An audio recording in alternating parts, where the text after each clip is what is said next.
Joining me now at Multimodal is John Keefe from Eurotunnel. Thanks very much for joining me, John. Good to see you. Yeah, so really we'll dive right in. So what I wanted to ask you is, why is it important to get a good customs deal with the EU at the moment? Goods move backwards and forwards between the UK and the EU with no customs controls today. Over the last 25 years since the Customs Union was formed and since the UK went into it, the Channel Tunnel was built, the speed at which goods move backwards and forwards has increased dramatically. The way the supply chains have developed, the use of just-in-time, just-in-sequence manufacturing now, the dependence on fresh produce coming in from the EU into the UK, and also for sales of fresh produce, meat, fish, vegetables from the UK and Ireland into the EU, all depend on speed of transit.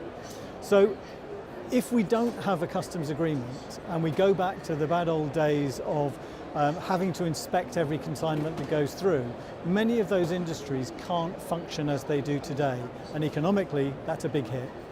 Okay, and I suppose that leads on to my next question, which is, how can we ensure that everything doesn't just come to a standstill? Well, actually it's almost a regardless of Brexit requirement, because we've been looking at this for the last sort of 5 to 6, 7 years.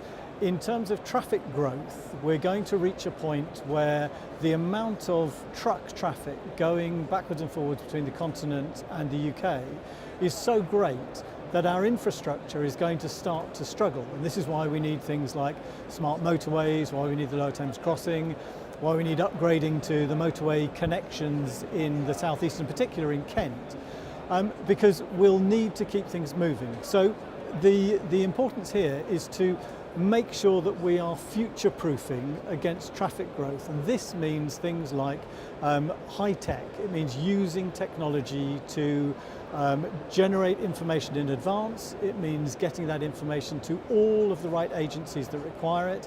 It means processing things in the cloud or remotely, so that you're actually separating the physical movement from the movement of information about the goods. So the next stages are critical. They're physical infrastructure and they're technological infrastructure. And those are things that we need because the world's economy and the European economies are still growing. I couldn't agree more. And the other thing I did want to ask was just about, I believe there's a new name coming about for Eurotunnel? Eurotunnel has very recently changed its name. The group is now called GetLink Group. And that enables us as an organisation to separate out the pure Channel Tunnel activities, which will still be called Eurotunnel, that will never change, but also to give us the opportunity, both financially and legally, to look at other opportunities in infrastructure. And we already have a project on the way to deliver a 1 gigawatt electrical interconnector between France and the UK to connect up the national grids on both sides of the tunnel. And we also run a rail freight transport business, Europort, in France and into Germany and Belgium. And by creating the GetLink group, it enables us to operate all of those and to finance all of those independently. And it's a much cleaner and a much cleaner structure, and a structure with much more potential for development. Brilliant. Sounds amazing. So how do you think that your business is going to look on January 1st, 2021? I think we're all going to wake up and be doing exactly the same as we were doing the day before. This is so important. The movement of goods between the economies in the UK, in Ireland, and into the EU and back and forth is so important. Such a large part of industry depends on that. Recent research that we've done shows that it's somewhere in the region of £120 billion worth of goods that go backwards and forwards through the Channel Tunnel every year. Now that's a massive part of the UK's economy, something like 25%, traded with Europe, with our nearest neighbours. It's high speed, It's time sensitive. It goes into just-in-time, just-in-sequence manufacturing.